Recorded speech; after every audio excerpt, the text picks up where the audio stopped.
ইন্না দীনা ইনদাল্লাহিল ইসলাম, আল্লাহর কাছে মনোনীত ধর্ম কি ইসলাম। ইসলাম কি? আজকে যেখানে এখানে যারা বসে আছে আমরা ইসলাম জানি না, এটাই সত্য কথা। যদি একজন মানুষকে ধরি, হ্যাঁ ভাই বলো তো ধর্ম কাকে বলে, ইসলাম কাকে বলে, আপনি বিশ্বাস করুন এই কয়েকটা প্রশ্নের বাইরে উত্তর দিতে পারবে না। ভাই মুসলমান কিসে মুসলমান, মুসলমান কাকে বলে, ও বলবে নামাজ পড়তে হবে, রোজা রাখতে হবে, হজ করতে হবে, যাকাত দিতে হবে, কলমা পড়তে হবে, আর কি, মিথ্যা বলা যাবে না, চুরি করা যাবে না, মদ খাওয়া যাবে না, জেনা করা যাবে না, আর কি, ও আর কিছু খুব বেশি বলতে পারবে না। এরপরে একটা একটা কথা বলবে, লোককে কষ্ট দেওয়া যাবে না, কাউকে চুরি, এরকম 15-16টা 20টা মতন বক্তব্য তো গিয়ে ও হোঁচট খেয়ে যাবে, ও আর কথা বলতে পারবে না। ও জানে না, ও ধর্ম কি জিনিস ও জানে না। 15টা কথা ধর্মের কথা হুকুম ও বলতে পারবে না। আপনি বলতে পারবেন না। আপনাকে যদি বলা হয় ইমানদারদের ডেফিনেশন কি, ইমানদার কারা, আপনি বলছেন লা ইলাহা ইল্লাল্লাহ পড়লে ইমান এসে যাবে, কলমা পড়লে ইমান এসে যাবে। আসলে কি তাই? আপনাকে এর আগেও আমি বলেছি মুনাফিকরা তো লা ইলাহা ইল্লাল্লাহ বলেছে, কলমা পড়েছে, তাহলে মুনাফিকরা কি ইমানদার? না। নামাজ পড়লে মুসলমান হয়ে যাবে, মুনাফিকরা নামাজ পড়েছে, তাহলে মুনাফিকরা কি মুসলমান? না। তাহলে ইমানের ডেফিনেশন কি, মুনাফিক কাকে বলে আপনি জানেন? আপনি আজকে নিজেকে আমরা মুসলমান বলছি, মুমিন বলছি। যদি আমরা কোরআন হাদিসের দৃষ্টিতে মুনাফিক চিনে নিতাম, জেনে নিতাম, আমাদের মতন যারা আলেম ওলামারা বক্তব্য বড় বড় কথা বলছি না, আমরা মুখ খুলতে পারতাম। আপনাদেরকে তো গুনতির মধ্যে রাখিনি আমি, আপনাদেরকে গুনতির মধ্যেই রাখিনি। মুনাফিকের ব্যাখ্যা যদি আপনারা ভালো করে পড়ে নেন, তারপর যদি আমাদের জীবন চলা এবং বলার মধ্যে যদি হিসাব করেন, আপনারা আমাদেরকে মুনাফিক বলবেন, আপনারা গুনতির মধ্যে নেই। বিষয়টা বিষয়টা কি হলো, আমরা ধর্ম কি জানলাম না। ছোটবেলা থেকে বক্তা স্লোগান দেয় আল কোরআনের আলো, চিৎকার বুলিয়ে বলছি ঘরে ঘরে জ্বালো, ছোটবেলা থেকে শুনছি। আর কোরআনের আলো ঘরে ঘরে জ্বালো, আল কোরআনের আলো ঘরে ঘরে জ্বালো। কি কোরআনের আলো জ্বালিয়ে 30 বছরে বলুন তো? বক্তার বাপও বলছে আল কোরআনের আলো ঘরে ঘরে জ্বালো, বক্তাও বলছে আল কোরআনের ঘরে আলো আলো জ্বালো, বক্তার ছেলেও বলছে আল কোরআনের আলো ঘরে ঘরে জ্বালো। আপনার বাপও বলে গেছে আল কোরআনের আলো ঘরে ঘরে জ্বালো, আপনিও বলছেন আল কোরআনের আলো ঘরে ঘরে জ্বালো, আপনার বেটাও বলছে আল কোরআনের আলো ঘরে ঘরে জ্বালো। আল কোরআনের আলোটা জ্বলছে নি কেন? 30 বছর ধরে আল কোরআনের আলো জ্বালাতে পারছি না। আলোটা কি জ্বালানো কখনো চেষ্টা করেছি? কোনোদিন কি জিজ্ঞেস করেছি নামার পরে, ভাইজান আপনাকে এত টাকা দিয়ে জলসায় নিয়ে এলাম, আপনি স্লোগান দিচ্ছেন আল কোরআনের আলো ঘরে ঘরে জ্বালো, ভাইজান কোরআনের আলোটা জ্বলবে কি করে? ঘরে তো প্রত্যেকটা রুমে একটা করে কোরআন রেখে দিয়েছি, যাতে জিন না আসে, খব্বিস না আসে, সব ঘরে একটা করে কোরআন রাখা, প্রত্যেক ঘরে। কিসের জন্য? বলে জিন খব্বিস না আসে, এই জন্য কোরআন রেখে দিয়েছি, হেফাজত হবে। কোরআনের উপরে যে 1 ইঞ্চি করে ধুলা পড়ে গেছে, হ্যাঁ পরিষ্কার করা হয়নি, রমজান মাসে ঘর পরিষ্কার করলে তখন ঝাঁটিয়ে পরিষ্কার করে দেয়। সম্মানিত হাজিরিন, ঝাঁটিয়ে পরিষ্কার করে দেওয়া শব্দটা ঘর পরিষ্কার করার কথা বলছে, কোরআনের ব্যাপারে আপনারা আবার অপব্যাখ্যা করবেন। সম্মানিত হাজিরিন, আমরা যারা এই মজলিসে এসে বসেছি, আমরা যারা এখানে এসে বসেছি, তাহলে আমরা এই মজলিসে এসে আমাদের উদ্দেশ্য ছিল আল্লাহ এবং তার রসুলের হুকুম জানা। এই মজলিসটাকে আমরা কিসের মজলিস বানালাম? আপনার সমাজে সবচেয়ে ভালো বক্তাকে দেখবেন, যে বক্তার মজলিসে মুহুর্মুহু সুবহানাল্লাহ তকবির উঠে, যে বক্তার মজলিসে মুহুর্মুহু তকবির উঠে, মুহুর্মুহু স্লোগান উঠে, যে বক্তার জলসায় যত দুর্দান্ত গজল হয়, আপনি দেখবেন ওই বক্তাটা আজকের দিনে ওই বক্তাটা আজকের দিনে খুব ভালো। আমি বলছি না যে গজল পড়াটা খারাপ জিনিস, আমার গলা নেই বলে আমি অন্যকে খারাপ বলতে পারি, আমি এটা বলছি না। আমি আপনাকে বলতে চাইছি আমার গলা নেই, তারপরেও আপনি আমাকে 5,000 ইট দিয়ে দাওয়াত দিয়ে নিয়ে এসেছেন। আপনি ভাববেন না যে আমি আমার গুরুত্ব কমা, মানে আমার নেই এ কারণে আমি কোনো কথা বলছি। আমি যখন সমাজের ধ্বংস হওয়ার চিত্র বলছি, সেই ধ্বংস করার পিছনে আমি রুহুল আমিন আমিও দায়ী। আপনি ভাববেন না যে আমি কারো বিরুদ্ধে ওয়াজ করতে এসেছি, আপনি ভাববেন, আপনি এটা ভাবছেন, আপনার মনে হয় কারো ঘা আছে এই কথা বললে আপনি মনে করছেন মুসলিম, আপনার গা থেকে দুর্গন্ধ ছাড়ছে কথা বললে আপনি মনে করছেন আমি বিরোধী। আপনি আমাকে যদি দাওয়াত না করেন আমি আপনার দলকে আসবো না, এটাই সত্য কথা। আর আপনি আমাকে দাওয়াত না করলে আপনি আপনার দৃষ্টিতে যদি এটা অপছন্দের কথা আপনি শুনবেন না। 5,000 10,000 টাকায় এমন মার্কেটে এভেলেবেল বক্তা আছে, নামাজ পড়বেন নি, রোজা রাখবেন নি, অন্যায় করবেন, মদ খাবেন, লম্পটগিরি করবেন, সব অপরাধ করে দিবেন, এরপরে তারা আপনাকে নবী প্রেমী নবীর আশিক বানিয়ে আপনাকে জান্নাতে পৌঁছে দিবে, কোনো অসুবিধা নেই। এমন বক্তা আপনি খুঁজে যাবেন। বিষয়টা আমি আপনার কাছে এসেছি, আপনি আমাকে এখানে এসেছেন অ্যাজ এ ট্রিট করার জন্য, যে আপনার কাছ থেকে ধর্ম জানতে চাই। তাহলে ধর্ম জানার আগে, রুগীকে ওষুধ খাওয়ানোর আগে রুগীর সমস্যাটা রুগীকে বলা দরকার। তাহলে আমরা ধর্ম কি আমরা বলতে পারি, আমরা দিন কি আমরা জানি না, আমরা ইসলামের হুকুম বলতে পারি না, আমরা মুমিনের সংজ্ঞা জানি না, মুনাফিক কাকে বলে আমরা জানি না, কোরআনুল কারীমের স্লোগান আমরা যদি কোরআনের আলো ঘরে ঘরে জ্বলো, কোরআনের আলো কিভাবে জ্বলবে আমরা জানি না, আমরা নবীর গোলাম দাবি করি, নবীর গোলাম কাকে বলে আমরা জানি না, আমরা শুনেছি নবীকে মহব্বত করলে জান্নাতে যাওয়া যাবে, নবীকে মহব্বত কেমন করে করব আমরা জানি না, আমরা মনে করছি মিলাদ করে জিলাপি খেয়ে নিলেই নবীর মহব্বতের প্রমাণ পাওয়া যাবে, আমরা মনে করছি। সম্মানিত হাজিরিন, আল্লাহ পাক নবীকে দুনিয়ার জমিনে পাঠিয়েছেন, পাঠিয়ে বলছেন হুয়াল্লাযী আরসালা রাসূলাহু বিল হুদা। অপর জায়গায় আল্লাহ নবীকে বলছেন ইয়া আইয়ুহান নবী ইন্না আরসালনাকা শাহিদাও ওয়া মুবাশশিরাও ওয়া নাযীরা। হে নবী, আমি আপনাকে দুনিয়াতে পাঠিয়েছি সাক্ষ্যদাতা হিসাবে, সুসংবাদদাতা হিসাবে, সতর্ককারী হিসাবে। নবী যখন উম্মতকে ভয় দেখিয়েছেন, উম্মত নবীর কথাতে আতঙ্কিত হয়েছেন, ভয় পেয়েছেন, কিসের? জাহান্নামের ভয়, আল্লাহর আযাবের ভয়। তাহলে নবী মানুষকে ভয় দেখিয়েছেন আল্লাহর, এই ভয় দেখানোটা কোনো অপরাধ নেই। নবী মানুষকে ভুল বিষয়টাকে শুধরানোর জন্য তাদের ভুল কথা বলেছেন, যে তোমরা এই ভুল করেছো, এই কথা যখন তাদেরকে শিখিয়েছেন, ধরিয়েছেন, এটা তাদের কল্যাণের জন্য। সুতরাং আপনি যখন এখানে বসেছেন নবিয়ানা মজলিসে, তখন আপনি যদি মনে করেন যে আমি আল্লাহ এবং তার রসুলের কথা বলবো, তখন আপনাকে জানা দরকার যে আপনার যদি কোনো ঘা থাকে, সেই ঘা নিয়ে যদি আমি আলোচনা করি, আপনি কষ্ট না পেয়ে আপনি নিজেকে শুধরানোর চেষ্টা করুন। সম্মানিত হাজিরিন, তিনটা বিষয় অবগত হন। এক, ব্যক্তিগত জীবনে নিজেকে ডেভেলপ করুন, নিজেকে ডেভেলপ করতে হবে। কোরআন এক বিষয় বলছে ইন্না আকরামাকুম ইনদাল্লাহ আতকাকুম। আল্লাহ কোরআনে বলছেন আল্লাহর কাছে ওই ব্যক্তি সম্মানিত, ওই ব্যক্তি ইজ্জতদার যে নিজের কাছে। আপনি নিজের কাছে কি সম্মানিত? আপনি নিজের কাছে সম্মানিত কিনা আমি জানি না, তবে হ্যাঁ, আপনি ধর্ম না জানলে আপনি যদি লোককে বাজারে ঠকিয়ে আসেন, বাড়িতে এসে আপনি মজা নেন মনে মনে যে ওকে ঠকিয়ে দিলাম, ও বুঝতে পারেনি। আপনি কাউকে বাজারে আঘাত করে আসেন, মারেন, আপনার ক্ষমতা আছে, কাউকে দু থাপ্পড় মেরে দিয়ে এসছেন, বাজারে কেউ বলেনি, আপনি ঘরে এসে বলছেন জানিস তো আমার বিরুদ্ধে বলতে এসেছিল, থাপড়ে লম্বা করে দিয়েছে। ঘরের লোক বলছে কেউ কিছু বলেনি, আরে আমাকে বলবে, আমাকে কি কি বলবে, জানে আমি এখনই পুলিশকে দিয়ে এমন একটা মিথ্যা কেস দিয়ে দিবে। ইন্না আকরামাকুম ইনদাল্লাহ আতকাকুম। হে বিশ্বের মুসলমানেরা, জওয়ানেরা, ধর্ম যদি না বুঝতে পারেন, আপনার অন্যায় কাজগুলোকে আপনাকে স্যাটিসফ্যাকশন দেবে, আপনার অপরাধগুলোকে আপনাকে সন্তুষ্টি দেবে, আপনি ভুল কাজ করবেন আর মনে মনে ভাববেন আমি ঠিক আছি। হে যুবক, তুমি যদি ধর্মের বিষয়ে জেনে নাও, ইসলামের হুকুমকে জেনে নাও, উদখুলু ফিস-সিলমে কাফা, এ শব্দের অর্থ বুঝে নাও, জেনে নাও, তোমার দুনিয়া এবং আখিরাত কল্যাণকর হয়ে যাবে।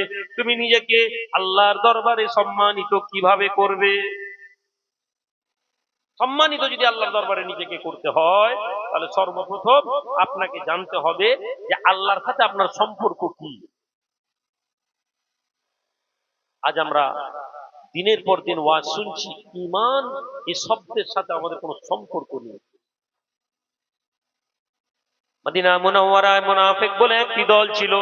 মদিনা মুনাওয়ারায় মুনাফিক বলে একদল মানুষ ছিল। মুনাফিকরা নিজেদেরকে দুনিয়া জমিনে বড় চালাক মনে করত। ভাইজান, মুনাফিক কাকে বলে? মুনাফিক রাসূলুল্লাহর সামনে আসতো, বলতো আমরা সাক্ষী দিচ্ছি, আমরা সাক্ষ্য দিচ্ছি আপনি আল্লাহর নবী। ইজা জাআকাল মুনাফিকুনা ক্বালু নাশহাদু ইন্নাকা লারাসূলুল্লাহ। হে নবী, মুনাফিকরা আসবে আর বলবে আমরা সাক্ষী দিচ্ছি, আমরা সাক্ষ্য দিচ্ছি আপনি আল্লাহর রাসূল। আল্লাহু ইয়ালামু ইন্নাকা লারাসূলুহ। হে নবী, আল্লাহ জানেন আপনি আল্লাহর রাসূল। ওয়াল্লাহু ইয়াশহাদু ইন্নাল মুনাফিকিনা লাকাযিবুন। হে নবী, আল্লাহ সাক্ষ্য দিচ্ছেন মুনাফিক মিথ্যাবাদী। কি আশ্চর্যের কথা! নবী বলছেন তোমরা সাক্ষ্য দাও, আশহাদু আল্লা ইলাহা ইল্লাল্লাহ ওয়া আশহাদু আন্না মুহাম্মাদান আবদুহু ওয়া রাসূলুহু। নবী বলছেন তোমরা সাক্ষ্য দাও যে আল্লাহ ছাড়া কোনো মাবুদ নেই আর নবী মুহাম্মদ আল্লাহর রাসূল বান্দা। তুমি বলে দাও, তুমি বলো লা ইলাহা ইল্লাল্লাহ, তুমি জান্নাতে চলে যাবে। নবী কথা বললেন। আল্লাহ বলছেন ওরা বলছে লা ইলাহা ইল্লাল্লাহ, ওরা বলছে মুহাম্মদুর রাসূলুল্লাহ, ওরা মিথ্যাবাদী নবী। ওরা কোরআনের মধ্যে আল্লাহ ওদেরকে বলেছেন ওরা মিথ্যা কথা বলছে আপনি আল্লাহর রাসূল, ওরা মিথ্যা, ওরা জাহান্নামে যাবে। হে ময়নার যুবকেরা, হে ময়নার জওয়ানেরা, আল্লাহর জমিনে একবারও কি ভেবে দেখেছো আমি লা ইলাহা ইল্লাল্লাহ বলি, কাল কিয়ামতের দিনে যদি আমার লা ইলাহা ইল্লাল্লাহকে অ্যাকসেপ্ট করা না হয়, যদি আল্লাহ বলেন এই কলমা তোমার কবুল হয়নি, কি কারণে কবুল হবে না তুমি কি জানো? এই মুসলমান কোন যুবক, কোন জওয়ান যদি লা ইলাহা ইল্লাল্লাহ বলে, ওই ব্যক্তি যেন জেনে নেয় অন্তর এবং মুখটা যেন আল্লাহর দিকে নিসবত হয়ে যায়। প্রথম যেটা আপনাকে কলমার ঈমান বুঝতে হবে, এখানে আপনি প্রথম যেটা মাথায় ঢুকিয়ে নেবেন, আপনার তাকদীরের ভালো মন্দ আল্লাহর হাতে। এই বিশ্বাস ময়নার যুবকেরা তোমাদের মধ্যে আছে কি? তোমরা এই বিশ্বাসকে অন্তর থেকে মানো? হাটে গিয়ে যদি 2 সপ্তাহ ব্যবসা ঠিকঠাক না হয়, তোমার মাথা খারাপ হয়ে যায়, তুমি তাবিজ দিতে ছুটছো প্রতাপপুর দরবারে, ভাইজান ব্যবসা হয়। এটা একটি ওষুধের মতন তুমি ভাবতে পারো, কিন্তু তুমি কি ওই বিপদে পড়ে ওই ব্যবসা যখন হয়নি, তুমি কি সর্বপ্রথম আল্লাহকে জানিয়েছিলে?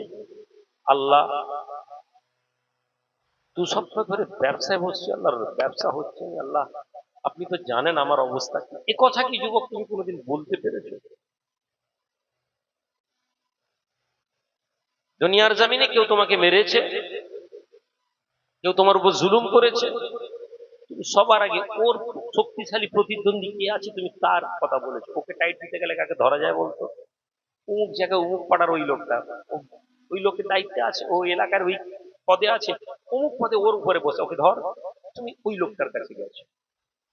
তুমি কি আল্লাহকে বলেছো আল্লাহ আমার শক্তি কম, আল্লাহ আমার ক্ষমতা কম, কিন্তু আপনি তো ক্ষমতাবান, আই আল্লাহ ওই ব্যক্তিকে আপনি ক্ষমতা দিয়েছেন, ও আমার উপর জুলুম করেছে, আই আল্লাহ ওই ব্যক্তির থেকে আপনি অনেক ক্ষমতা রাখেন, আপনি আমার হয়ে বদলা নেন। এ কথা কি আপনি বলতে পেরেছেন? আপনাকে আমি ইমানের দৃষ্টান্ত বুঝাচ্ছি, আপনাকে আমি ইমানের লক্ষণ বুঝাচ্ছি।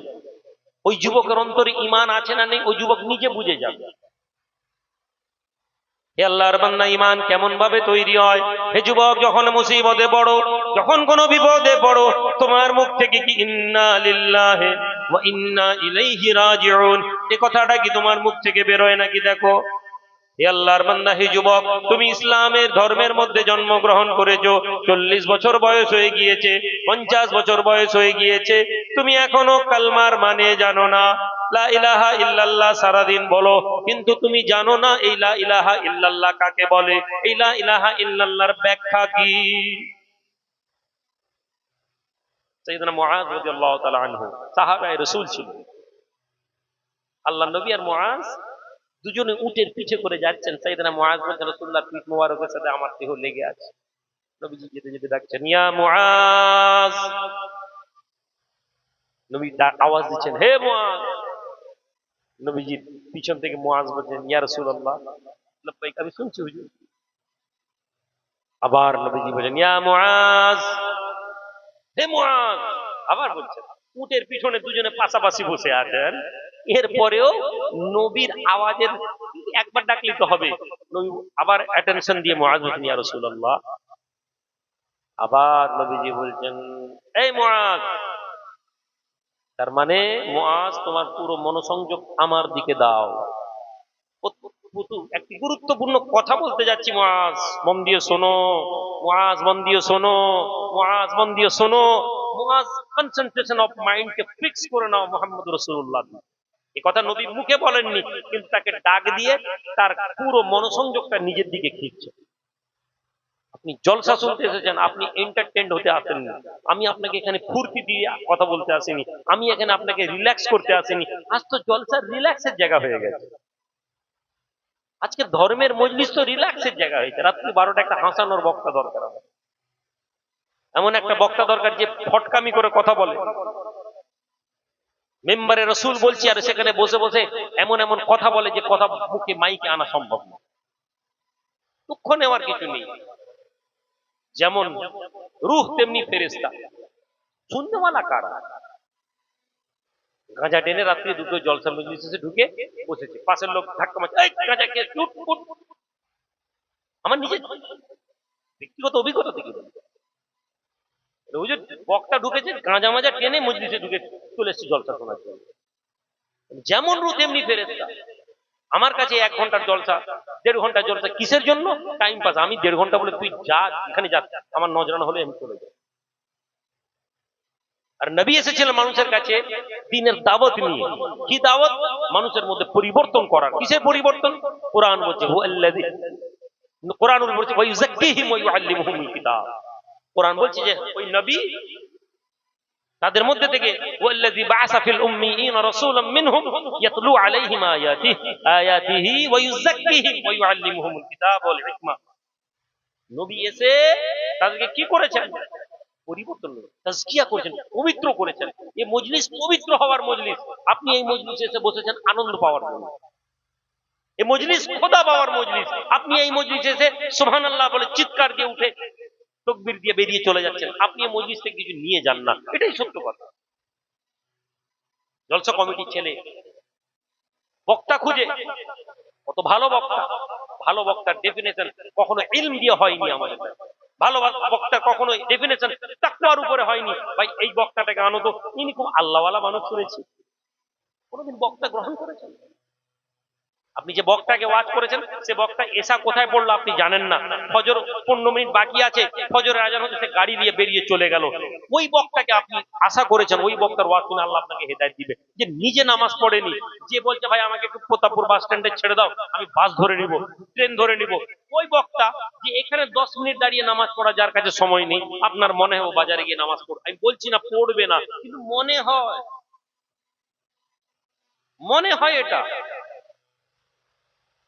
আপনি ওয়াজ করে মনে করছেন যে ওয়াজের মাধ্যম থেকে পরিবর্তন হবার আকাঙ্ক্ষা রাখি, আপনি পরিবর্তন হবেন না। আমাদের মতন কানা ফুটো শিক্ষাকে এই মজলিসে আমরা আজকে দিনে ফিট নেই। কেননা আমরা, আমার মতন লোক আপনাকে খুশি করতে পারবে না, বরং কথা বললে দেখবেন বৃহত্তর সমাজের লোকের গায়ে লেগে যাবে। হ্যাঁ, নিজে কত ভালো, আমি ভালো নই বলেই তো বলছি ভাই আমাকে দাওয়াত করো। যখন দাওয়াত করেছে তখন শোনো, রোগের কথা বলছি।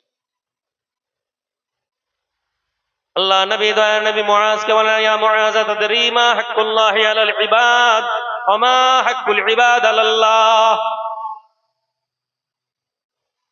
হে যুবকেরা, জওয়ানেরা, দয়ার নবী রাহমাতুল লিল আলামিন মুআজকে প্রশ্ন করেন, এই মুআজ তুমি কি বলতে পারো আল্লাহর হক কি বান্দার উপরে, বান্দার হক কি আল্লাহর উপরে? আল্লাহর হক কি বান্দার উপরে, এবং বান্দার হক কি আল্লাহর উপরে। আল্লাহর হক আছে আপনার উপরে, বান্দার হক আছে আল্লাহর উপরে। আপনি কি জানেন আল্লাহর হক কি আপনার প্রতি, আপনার হক কি আল্লাহর প্রতি? আপনি কি জানেন? কে জানেন? হাত তুলেন তো দেখি। জলসা শুনছেন, বলেন যে আল্লাহর পাকের প্রতি আমাদের কি হক আছে, আল্লাহ আমাদের উপর কি হক রাখেন। তুমি বলছো আমি নবী প্রেমী, তুমি বলছো আমি নবীর গোলাম, তুমি বলছো আমি নবীর আশিক, চিৎকার দিয়ে চিল্লাচ্ছে। আমি নিজেও চিৎকার দিয়ে তকবীর দেব, কি করব?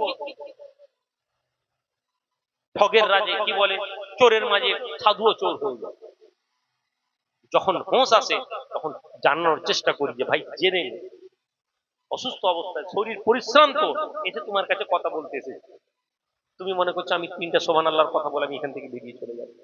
কি ভালো ওয়াজ করলাম, দরকার নেই। তুমি তোমার মূল্যবান সময় এখানে দিয়েছো, তোমার থেকে বেশি আমার সময়ের মূল্য আছে। সুতরাং আমি তোমার কাছে এখানে ওয়াজ শোনাতে শুধু আসিনি, তুমি ইমানের বিষয় জেনে নাও যুবক। তোমার নবী বলছেন, এই মুআজ বলো তো আল্লাহর হক কি, বান্দার হক কি আল্লাহর প্রতি, এবং আল্লাহর হক কি বান্দার প্রতি? মুআজ বলছেন আল্লাহ এবং তার রাসূল বেহতর জানেন, আল্লাহ এবং তার রাসূল বেহতর জানেন।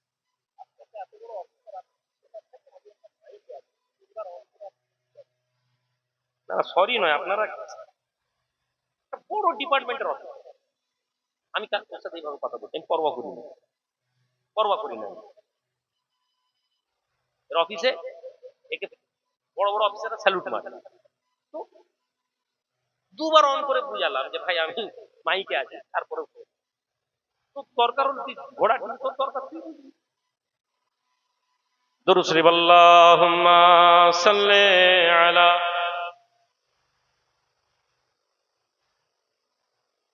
ওয়ালা আলি। আল্লাহ নবী দয়ার নবী রাহমাতুল লিল আলামিন প্রশ্ন করেন, এই মুআজ তুমি কি জানো আল্লাহর প্রতি বান্দার হক কি? মুআজ জেনে নাও, বান্দা আল্লাহর সাথে শিরকের গুনাহ করবে না। ইয়া মুআজ লা তুশরিক বিল্লাহ, হে মুআজ তুমি আল্লাহর সাথে শিরকের গুনাহ করবে না। তোমাকে যদি কতল করে দেওয়া হয়, আও কাতালতা আও হাররাকতা, তোমাকে যদি কেউ আগুনে পুড়িয়ে দেয়, তবুও তুমি আল্লাহ ছাড়া তোমার অন্তরে কাউকে জায়গা দেবে না। হে মুআজ তোমাকে যদি কেউ হত্যা করে দেয়, তবুও তুমি আল্লাহ ছাড়া কাউকে জায়গা দেবে না। তোমার কর্ম, তোমার অর্থ, তোমার বলা, তোমার চলা, কোনো জায়গায় আল্লাহ ছাড়া যেন কোনো মালিকের জায়গা না থাকে। যুবক রে, জওয়ান রে, তুমি আল্লাহর জমিনে বাস করো, তুমি আল্লাহর হুকুম মানো না, তুমি নামাজ পড়ো না, তুমি রোজা রাখো না, তুমি আল্লাহর নাফরমানি করো। হে আল্লাহর বান্দা, ক্ষমা পেলেও পেতে পারো, কিন্তু যদি তোমার অন্তরে আল্লাহ ছাড়া কেউ থাকেন, তোমার অন্তরে আল্লাহর ক্ষমতার জায়গায় যদি কোনো মানুষের ক্ষমতা তুমি বসিয়ে দাও, তুমি যদি তোমার ভালো এবং মন্দ কোনো মানুষের হাতে করে দাও, জেনে নাও তোমার জমিনে বেঁচে থাকা আর না থাকার কোনো মূল্য নাই। মুআজ, তুমি আল্লাহর জমিনে আল্লাহর অংশীদারি কাউকে করবে না। তুমি তুমি শিরকের গুনাহ করবে না। তুমি যদি এই আমল নিয়ে আল্লাহর দরবারে উঠো, তুমি যদি আল্লাহর দরবারে উঠো, তোমার জীবনে আল্লাহ ছাড়া আর কেউ নেই, তোমার জীবনে আল্লাহ ছাড়া তুমি কারো উপর তাওয়াক্কুল করোনি, তোমার জীবনে আল্লাহ ছাড়া তুমি কাউকে ভাবোনি যে এই লোকের দ্বারা ক্ষমতা অর্জন হবে, এই লোকের দ্বারা আমি কামিয়াবি হব, অথচ আল্লাহর ব্যাপারে এটা ভাবার প্রয়োজন ছিল, সর্বোচ্চ ক্ষমতা, তুমি এটা ভাবোনি। তুমি বরং বলেছো দুনিয়াতে হায় হায় এটা না হলে তো এটা হয়ে যাবে। আজকে একজন আইএএস অফিসার মিটিং, অথবা কলকাতার একজন, যে মুসলমানের কথা বলে যে বিজেপি এসে গেলে মুসলমানদের ক্ষতি হয়ে যাবে, ও শিরকের গুনাহ করছে। আমি আশ্চর্য হচ্ছি, ছেলেটা তৃণমূল করে। আমি আশ্চর্য হয়ে গেলাম, ও ইমানের কথা বললো। আমরা তো হার হামেশাই কথা বলি, আমাদের আলেম ওলামারা আমাদের মসজিদে মেম্বারে ইমাম দাঁড়িয়ে, রাসূলুল্লাহর মেম্বারে দাঁড়িয়ে মুশরিকদের কথা বলে যে তৃণমূল চলে গেলে মুসলমানদের ক্ষতি হবে। আল্লাহর নবীর মেম্বারে দাঁড়িয়ে সে মুসলমানদের ভালো মন্দ একটা রাজনৈতিক দলের হাতে তুলে দেয়। আর আপনাকে কথা বললে আপনি বলছেন হুজুর রাজনীতির কথা বলছেন।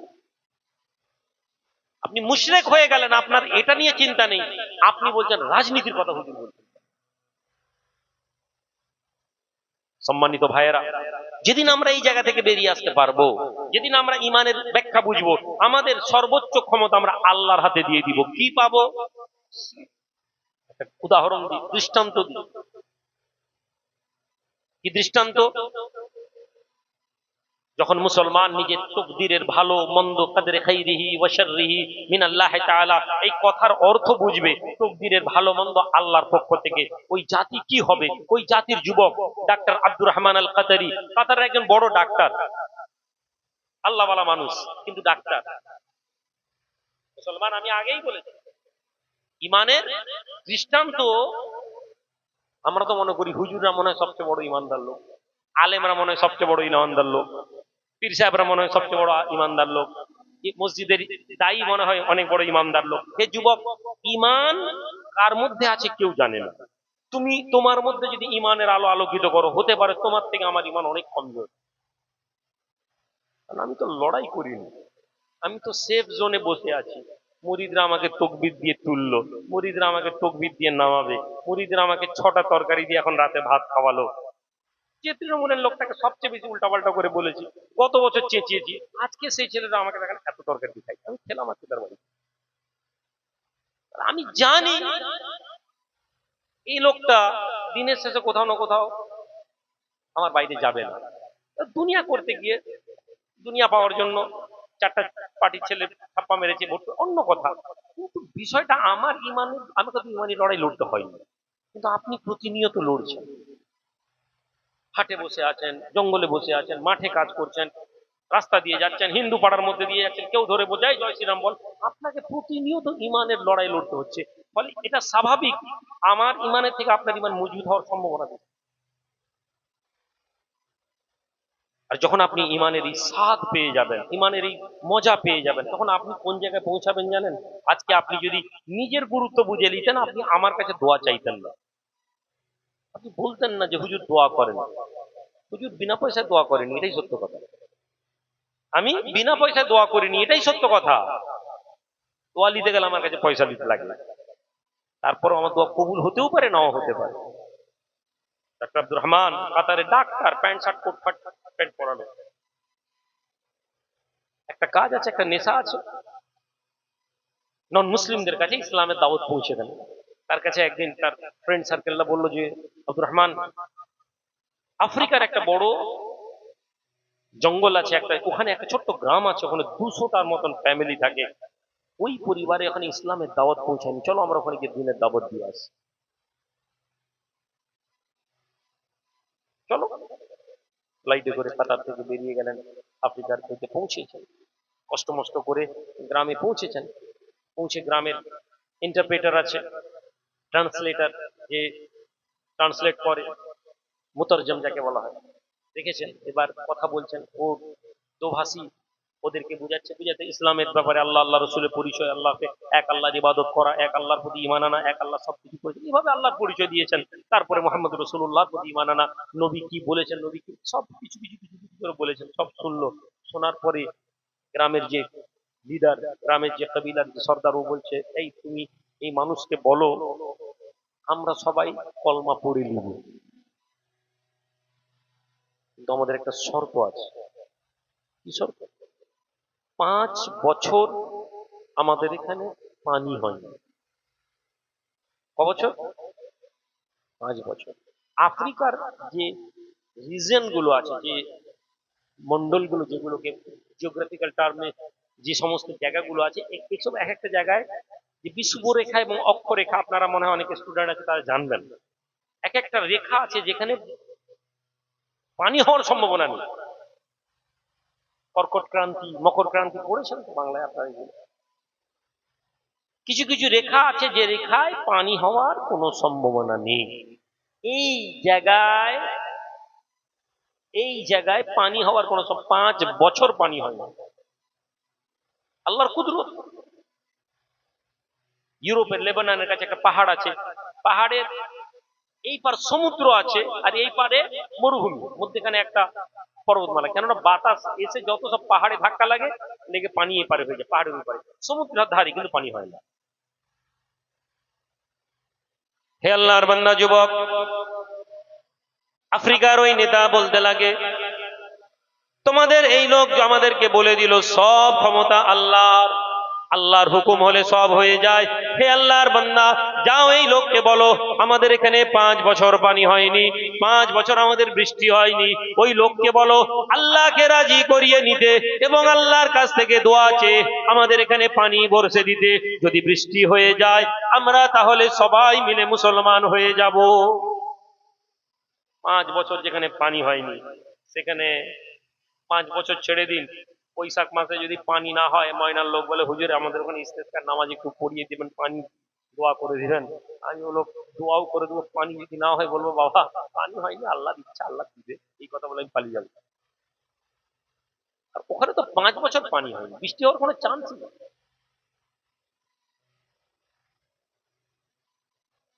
ইন্নাল্লাযীনা ক্বালু রাব্বুনাল্লাহ সুম্মা ইসতাকামু, যারা বলে আল্লাহ আমাদের রব আর তার উপরে দাঁড়িয়ে যায়, যে ব্যক্তি কথা বলে নিল আল্লাহ আমাদের রব, আল্লাহর হাতে সব কিছু আছে, আল্লাহ সব ক্ষমতার মালিক, এই কথা বললো আর অন্তর থেকে মানলো, তারা কারা?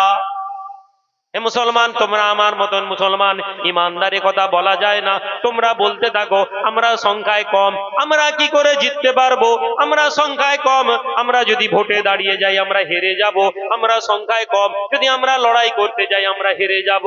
হে মুসলমান, এ কথা বলাও তোমার ইমানের অংশ হতে পারে না। তুমি যদি নিজের কামিয়াবির মাপ কাঠি সংখ্যার উপরে নিয়ে নাও, অর্থের উপরে নিয়ে নাও, সম্পদের উপরে নিয়ে নাও, তাহলে জেনে নাও তুমি মুমিন হতে পারবে না। তুমি যদি মনে করো সংখ্যায় বেশি হয়ে গেলে জিতে যাব, তাহলে জেনে নাও প্যালেস্টাইনে সবাই মুসলমান, আশেপাশে 30টা মুসলমান দেশ, তবুও প্যালেস্টাইনকে মেরে ছেঁচে দিচ্ছে ইহুদিরা। সংখ্যায় মুসলমান বেশি আছে তো কি হয়েছে? তোমার এখানে সংখ্যায় কম, তুমি বলছি এখানে আমরা সংখ্যায় কম, ভোট কেটে দিলে বিজেপি চলে আসে। লোকসভা ভোট মুসলমান ভোট কাটেনি, লোকসভায় তৃণমূল, বিজেপি জিতে গেছে। ওদেরকে জিজ্ঞেস করো কি হবে এবার, ওদেরকে জিজ্ঞেস করো কি হবে। ওরা তো দুনিয়াতে রাজনীতির নামে নিজের দুনিয়াকে ধ্বংস করে দিয়েছে, কিন্তু তুমি এখানে আমার মজলিসে বসেছো, তুমি এখানে আমার এখানে এসেছো, তুমি তোমার আখিরাত ধ্বংস করো না। হে আল্লাহর বান্দা, তুমি যাকে ইচ্ছা তাকে ভোট দাও, আমার কিচ্ছু যায় আসে না। তুমি ইমানকে সামনে রেখে তুমি নিজের ভোটটা দিতে গিয়ে তোমার আখিরাতটা বরবাদ করো না। 5 বছর বৃষ্টি হয়নি, বলছে পানির জন্য দোয়া করে দেন, যদি পানি হয়ে যায় তাহলে আমরা ঈমান নিয়ে আসবো। এবার এই মানুষেরা বলছে হুজুর ডাক্তার সাহেব বেরিয়ে যাই চলুন, এখানে এইভাবে এদের চ্যালেঞ্জ গ্রহণ করা যাবে না। আল্লাহর রঙে যারা রাঙা হতে চায়, জগতের সেরা রং তারা শুধু চায়। কবি বলেছেন আল্লাহর রঙে যারা রাঙা হতে চায়, জগতের সেরা রং তারা শুধু পায়। গোলাপের সাধ্য কি সেই রং ধরায়, আল্লাহর রঙে যারা রাঙা হতে চায়। জোরে বলুন সুবহানাল্লাহ। আল্লাহর রঙে যারা রেঙে যাবে তাদের দুনিয়াতে আর কোনো পরোয়া নেই। ডাক্তার বলছে দাঁড়াও, পানি হয়নি, নবী কি বলেছেন? বলছেন ইস্তেসকার নামাজ পড়তে, চলো আমরা এখানে ইস্তেসকার নামাজে দাঁড়িয়ে যাই। সঙ্গে 2-5 জন যারা সাথী ছিল আল্লাহু আকবার করে ইস্তেসকার নামাজ পড়ে, নামাজের পরে দোয়া চাইছেন ডাক্তার আব্দুর রহমান। আল্লাহু আকবার। দোয়ার একটা অংশ আমি আপনাদেরকে শুধু বলি, দোয়ার একটা ভাষা বলি। আমি রুহুল আমিন যখন পড়ছিলাম আমার চোখ থেকে হু হু করে পানি আসছে। আমি নিজেকে এত গিল্ট ফিল করছিলাম, আমার মধ্যে এত অনুশোচনা হচ্ছিল যে আল্লাহ, দুনিয়ার লোক আমাদেরকে বলে আমরা সবচেয়ে বেশি আপনাকে ভালোবাসি, দুনিয়ার কিছু মানুষ আমাদের মুরিদ, আমাদের মোহাব্বতের লোক বলে আল্লাহ আপনার কাছের লোক, কিন্তু এদের কাছাকাছি এরা যারা স্বপ্নে ভাবে বাস্তবে করে আমরা তারা স্বপ্নে ভাবতে পারি। আল্লাহর বান্দা আব্দুর রহমানের দোয়াটা বলে দিই। হে আল্লাহর বান্দা, যুবকেরা, জওয়ানেরা, ইমানের দৃষ্টান্ত কি শুনে নাও। আল্লাহর বান্দা আফ্রিকাতে দোয়া চায়, আয় আল্লাহ আমি আব্দুর রহমান হাত তুলেছি, হে আল্লাহ আমি জানি আমি গুনাহগার, হে আল্লাহ আমি আব্দুর রহমান আমি জানি আমি অপরাধী, আপনার দরবারে আমি অন্যায়কারী।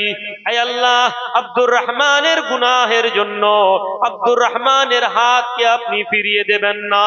আমি আব্দুর রহমান কাতার থেকে আফ্রিকার এই জঙ্গলে শুধুমাত্র আপনার জন্য এসেছি। কার জন্য এসেছি আল্লাহ?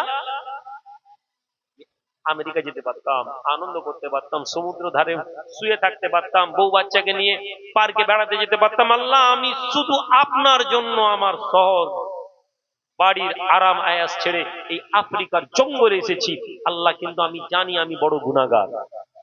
আমি আপনার কাছে অপরাধী, আমি আপনার কাছে অন্যায়কারী, আমি জুলুম করেছি আমার উপরে, আমি আপনার নাফরমানি করেছি, আপনার হুকুম মানতে পারিনি, আমি আপনার আদেশ মানতে পারিনি, কিন্তু আল্লাহ আমি আপনার জন্য এসেছি। হে আল্লাহ, আপনার সম্মানের কসম, আপনার ইজ্জতের কসম, এই আল্লাহ আমার গুনাহের জন্য আমার হাতকে ফিরিয়ে দেবেন না। আল্লাহ আপনার সম্মানের জন্য আপনি আমাদেরকে পানি দান করুন।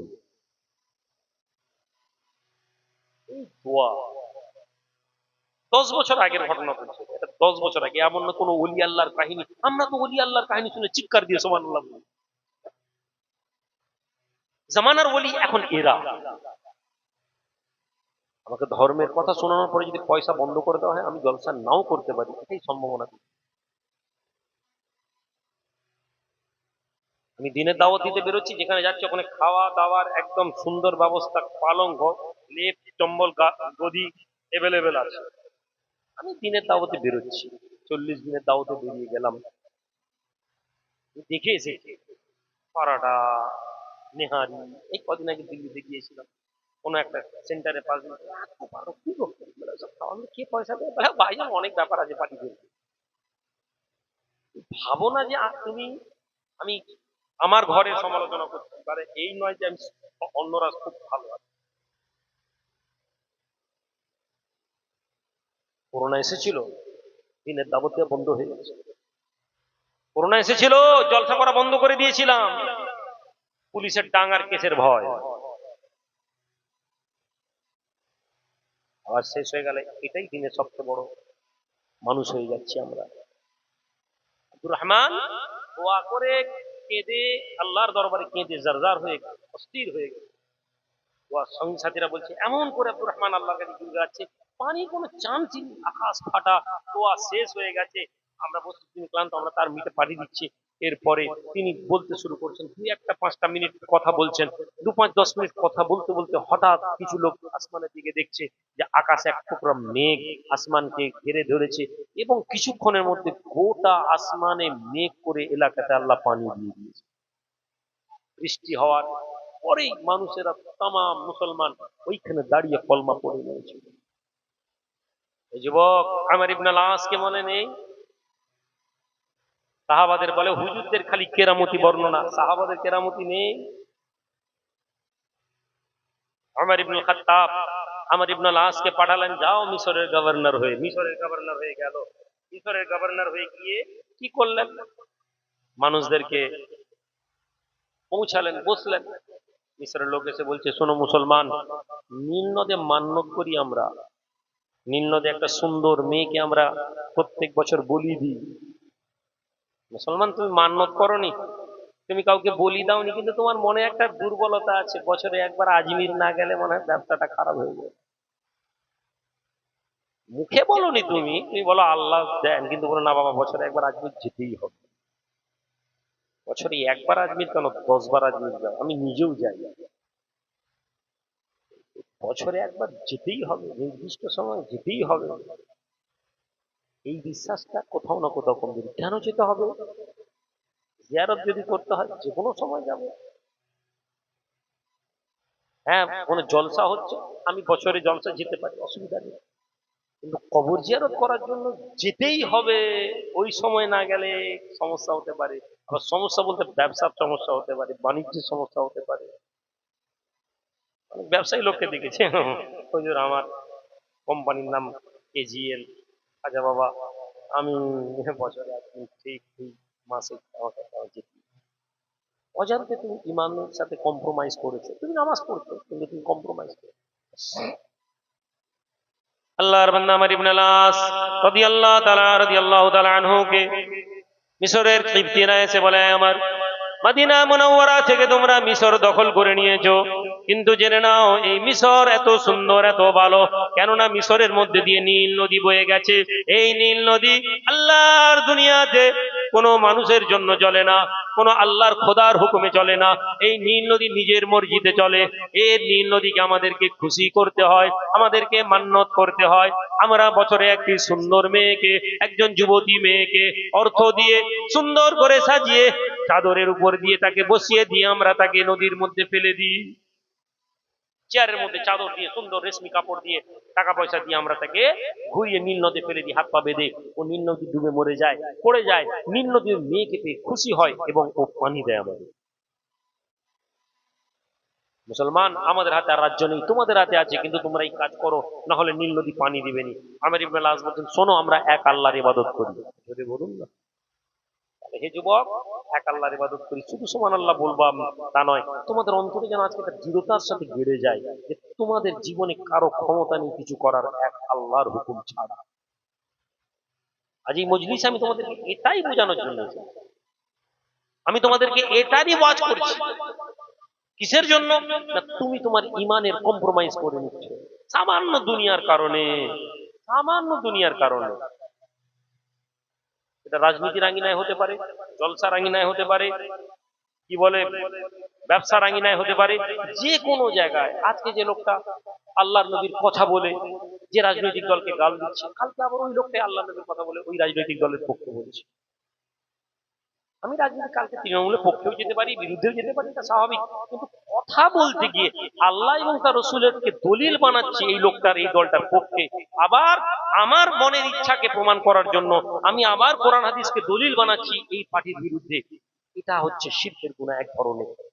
কেননা এটা আমার ব্যক্তি আকাঙ্ক্ষাকে আমি প্রমাণ করছি। আল্লাহ আমাকে জ্ঞান দিয়েছেন, আমি কোরআনটাকে ওই জায়গায় ফিট করছি। এখনই যে লোকটার আকীদার ব্যাপারে এখনই যাকে কাফের বলছি, আবার এখনই ওই লোকটাকে বন্ধু বলছি, এটা চলবে না। সাহাবা আমর ইবনে আল আস রাদিয়াল্লাহু তাআলা আনহু বললেন, আমরা এক আল্লাহর ইবাদত করি, আমরা তোমাদের কথা মানব না। ঠিক আছে, কিপ্তিরা চলে গেল। কিছুদিনের মধ্যে পানি একটু একটু একটু একটু করে নীল নদীতে কমছে।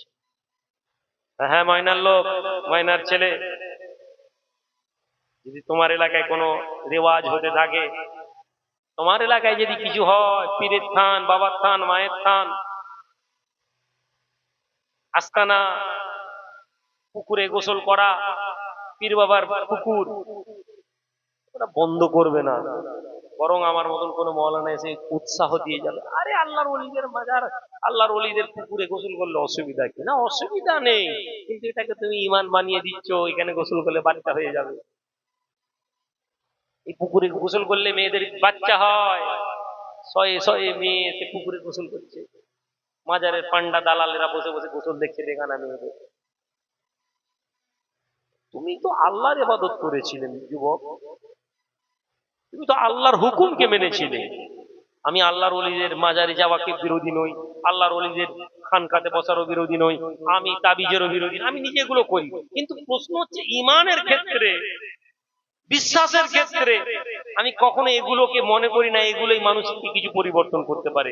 একটা ডাক্তারের কাছে গিয়ে ওষুধ খাওয়া যেমন আমার কাছে যা ওষুধ খেলো আমি যেমন মনে করি আল্লাহ সেবা দিবেন, তেমনি কোনো পীরের দরবারে গেলে কোনো তাবিজ দিলে আমার বিশ্বাস ওইটুকুনি, যেমন একটা ওষুধ আল্লাহর হুকুমে কাজ দেয়, একটা দোয়া তাবিজও কার হুকুমে কাজ দেয়? আল্লাহ। এই বিশ্বাসটুকুনি আমাদের আছে।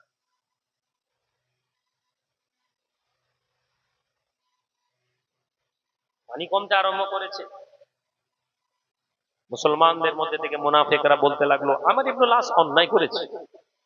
আজও আমাদের সমাজে এই লোক আছে, আজও আমাদের সমাজে একদল লোক আছে যারা একটু স্বার্থে যদি আঘাত লাগে, কালকে দেখবেন, আপনাদেরকে বোঝানোর জন্য বলছি, ধরুন আমি ওয়াজ করছি, কালকে পার্টির নেতা যদি এসে বলে না ভাইজানকে দাওয়াত দেওয়া যাবে না, একটা বড় অংশ কালকে বলবে না না দেওয়া যাবে না, পার্টি বলবো উনি এলে কিন্তু কেস দিয়ে দিব, পুলিশ এসে বলবে কেস দিয়ে দিব, আপনি দেখবেন আপনি পিছিয়ে যাবেন। আপনি আল্লাহ এবং তার রসুলের কথা শোনার ব্যাপারে আপনার মনে আকাঙ্ক্ষা নেই, কেননা আপনার ইন্টারেস্টে আঘাত লাগতে পারে। ও বাবা, কোরআন হাদিস শুনতে গিয়ে ঝুট ঝামেলা হবে এরকম বক্তার দরকার নেই।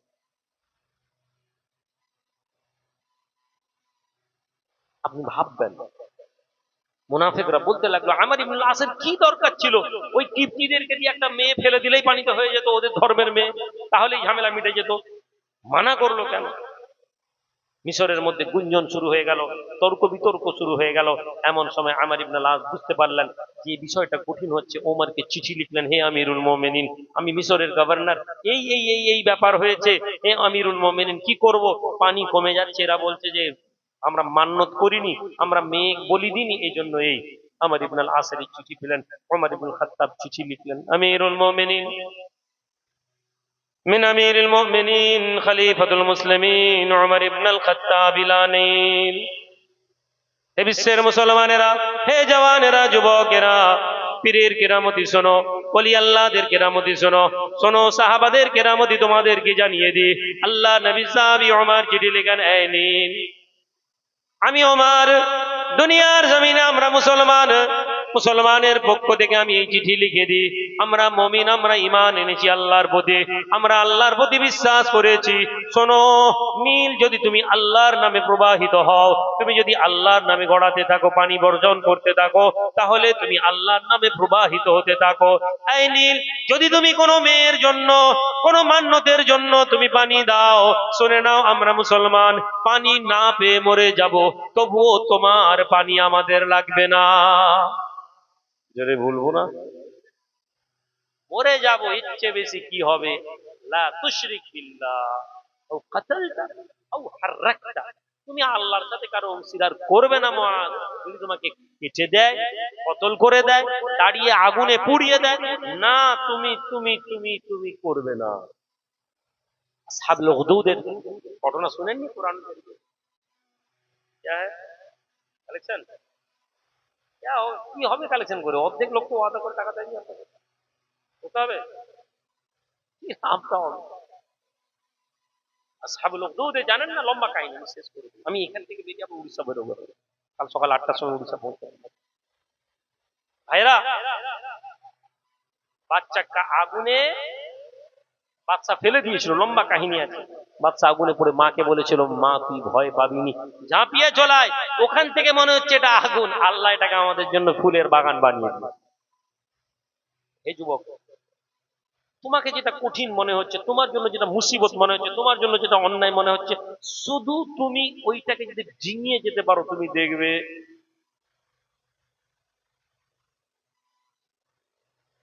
আমাদের মনে হয় যে কি হবে, হায় হায় জলসা চলে গেলে কি হবে, জলসা একটা ভয় মাত্র, কিচ্ছু বলতে। আবার যতদিন দিনের খিদমতের উদ্দেশ্যে যাবে যাবে, না হলে জলসা যেও নি, আমি তোমাকে মানা করে দেব। বিশ্বাস করুন, আমার অন্তরে যদি অর্থের ঝোঁক থাকতো, আমি জলসা করতাম। তবে হ্যাঁ, পয়সা নিয়ে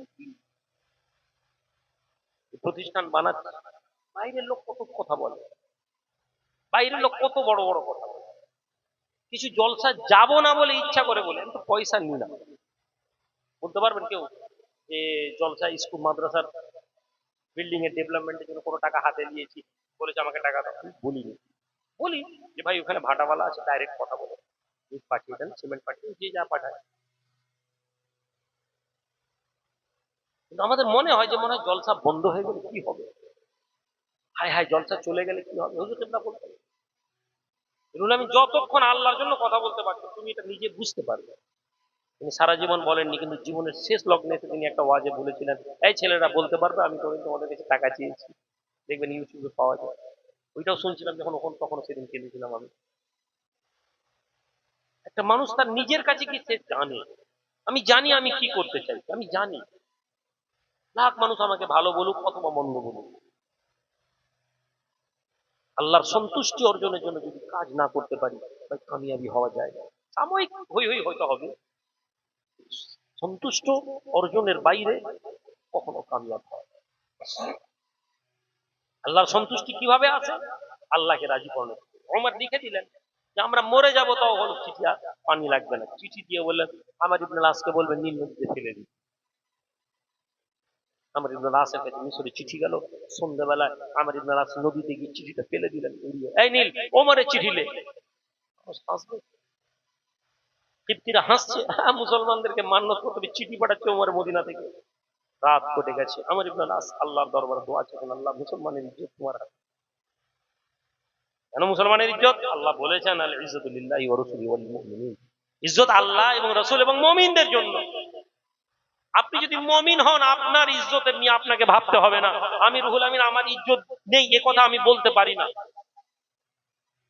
আমি এ কথা বলতে পারি না, আমার কি ভাই মান সম্মান নেই, আমার কি ইজ্জত নেই, এটা কখনো রাগের মাথায় বলে দিলাম অন্য কথা, কিন্তু কোন মুসলমানের মাথায় এটা স্ট্রাইক করবে না যে আমার ইজ্জত আছে। কেন না মুসলমান মুমিন বান্দা জানে যে ইজ্জত আল্লাহ আমাকে দেবেন। কাদ আফলাহাল মুমিনিন, মুমিনরা সফল কাম। তাহলে আমি রুহুল আমিন আমাকে ভাবতে হবে না। আপনি মুমিন যদি নিজেকে দাবি করেন, আপনার ইজ্জতের ব্যাপার আপনাকে ভাবার দরকার নেই। আল্লাহ আপনার ইজ্জতকে প্রোটেক্ট করবেন, জোরে বলুন সুবহান।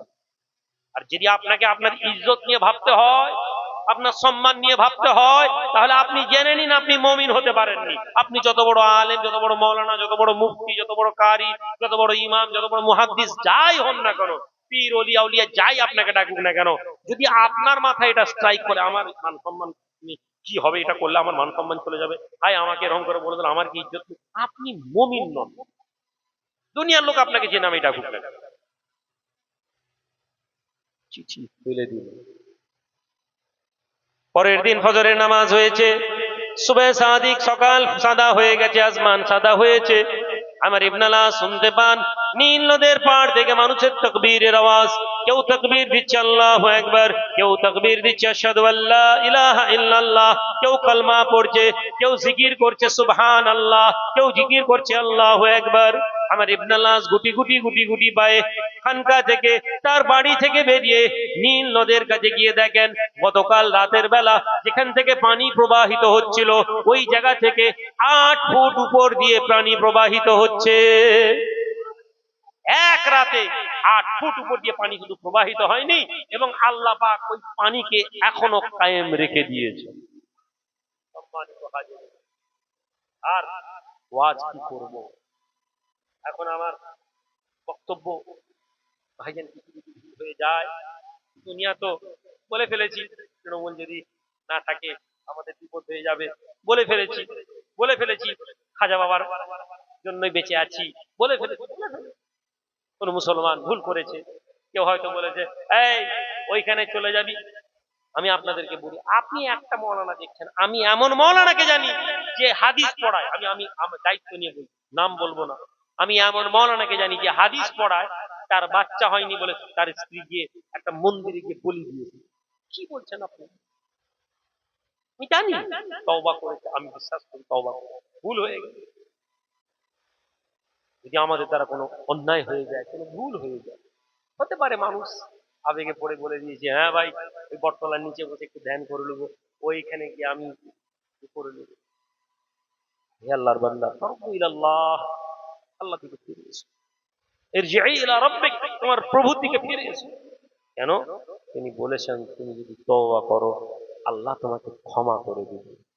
এখন হুজুর যদি শিরকের গুনাহ হয়ে যায়, শিরকের গুনাহ যদি হয়ে যায়, আর আমি যদি অনুভব করি যে আমি শয়তানের ওয়াসওয়াসায় পড়ে করে ফেলেছি, তারপরে যদি আমি তওবা করি আল্লাহ আমাকে এখানেও ক্ষমা করে দিবেন। কেননা আমি তো বান্দা।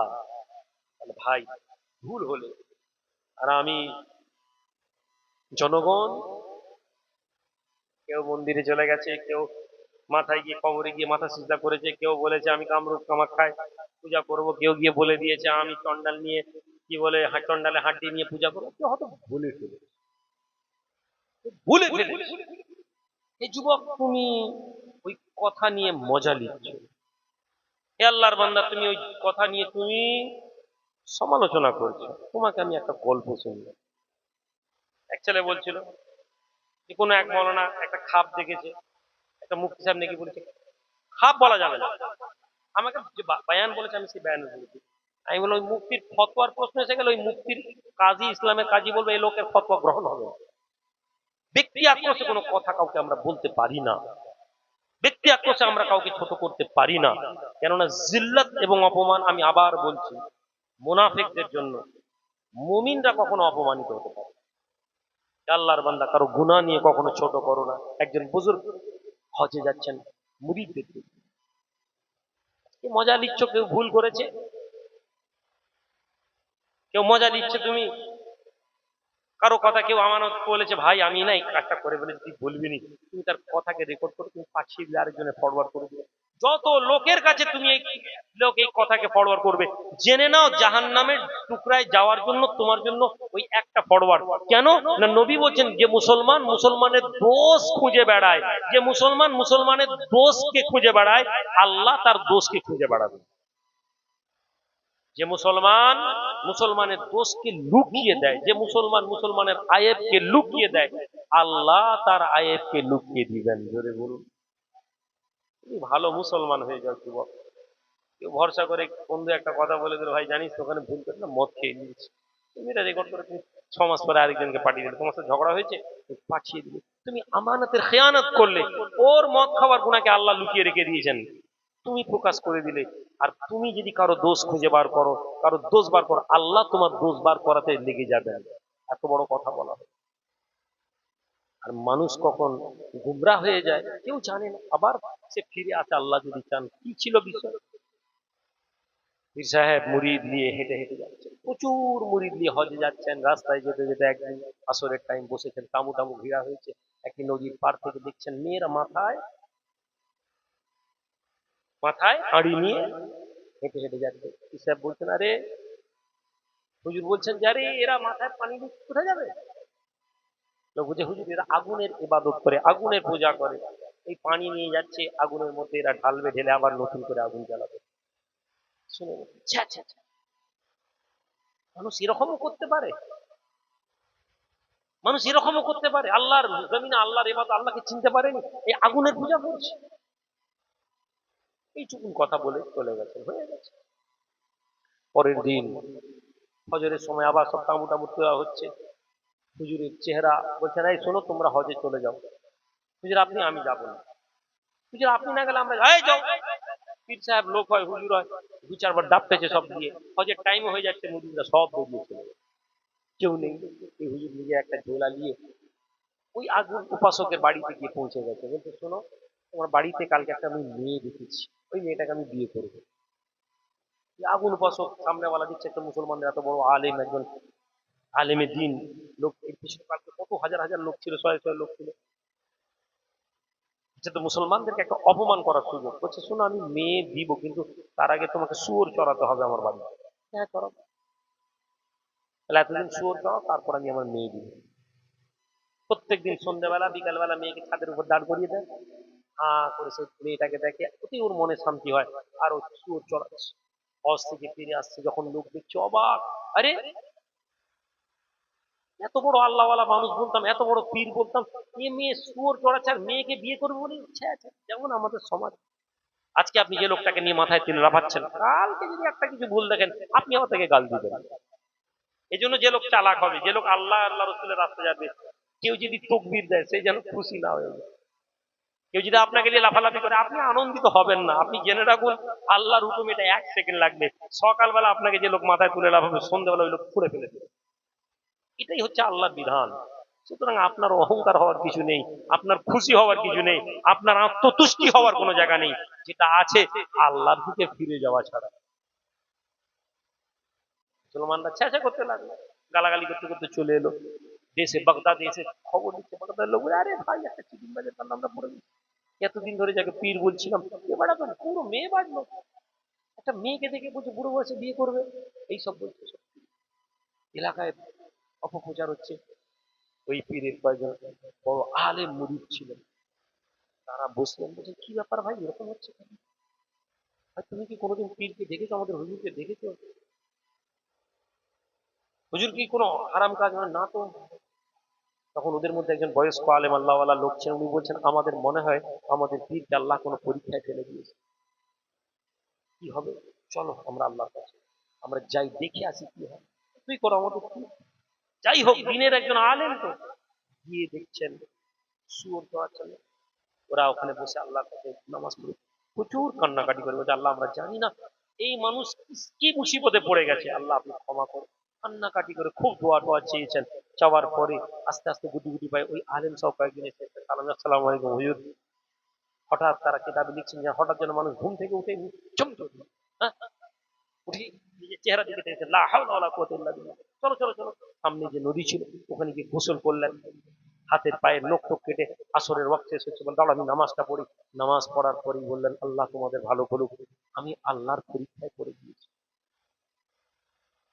আল্লাহর বান্দা ওই শেখ বলতে লাগে না, আমার মুরিদেরা, হজের রাতে আমি যেদিন ওই মেয়েগুলোকে, ওই আগুন পূজারী গুলোকে আমি যখন রাস্তার ধারে দেখি, মনের মধ্যে আমি ওদেরকে ঘৃণা করেছিলাম।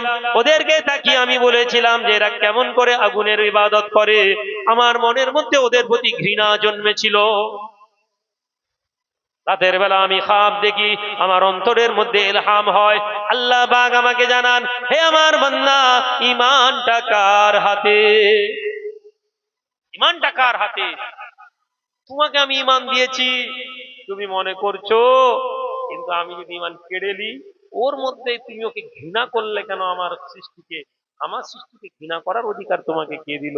তুমি তো আমার শুকরিয়া আদা করবে যে আমি তোমাকে শিরকের জায়গায় তৈরি করিনি, তোমাকে আমি ঈমানের আলো দিয়ে রেখেছি। এ কথা বলেই আল্লাহ আমাকে ইমতিহানে ফেলে দিলেন। আমার মস্তিষ্কের মধ্যে পরিবর্তন হলো। এই কথা ইমাম গাজ্জালী রাহমাতুল্লাহ আলাইহি তার কিতাবেও লিখেছেন। ইমাম গাজ্জালী রাহমাতুল্লাহ আলাইহি বলছেন, আমি এক সময় আল্লাহ আমার অন্তর থেকে ঈমান তুলে নিলেন। নাস্তিকদের অবস্থা কি এটা জানাতে জানতে আমি এটার উপরে কাজ করতে করতে আমি বুঝলাম আল্লাহ আমার অন্তর থেকে ঈমান তুলে নিলেন। ইমাম গাজ্জালী বলছেন, এরপরে কিছুদিন পরে আল্লাহ পাক আমাকে ঈমান ফিরিয়ে দিলেন। তাহলে তিনি এত বড় জামানার স্কলার, ঈমানকে আল্লাহ যে কোনো মুহূর্তে যার কাছ থেকে কেড়ে নিতে পারেন। সুতরাং হে ময়নার ছেলে, তওবা করো।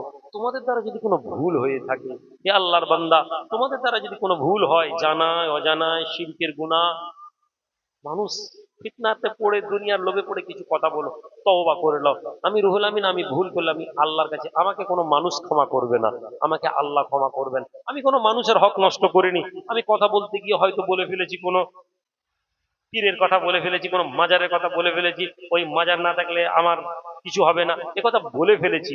তাহলে আমার হিসাব আল্লাহর দরবারে, আমি আল্লাহকে রাজি করব। আজ যে মানুষ, আবার বলছি, আজ যে মানুষ আমাকে গাল দিচ্ছে, আল্লাহকে যদি রাজি করি, আবার ওই মানুষই আমাকে মাথায় তুলে লাফাবে। কি ভাই, কথা ঠিক না ভুল? তাহলে আমাদেরকে আল্লাহ পাককে রাজি করাতে হবে। সম্মানিত ভাইয়েরা, ছোট্ট সময়, সংক্ষিপ্ত সময়, দুই একজন ছেলে আগামী বছর ইসরায়েলে সওয়াবের জন্য কেন কালেকশন করাচ্ছেন? ওয়াদা করে কেন আপনারা দেননি ভাই? বড় গুনাহ। নবীজি বলছেন মুনাফিকের একটা আলামত, এটা বললে এখন আপনারা দুঃখ পেয়ে যাবেন। নবীজি বলছেন মুনাফিকের লক্ষণ কি?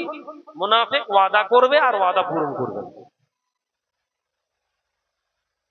মুনাফিক ওয়াদা করবে আর ওয়াদা করে ওয়াদা পূরণ করবে না।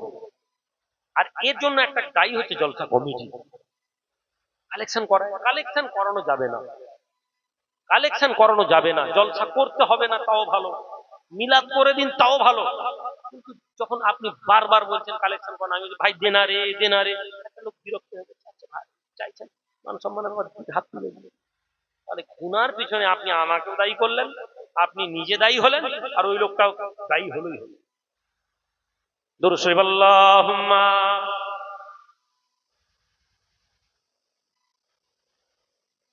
ওয়ালা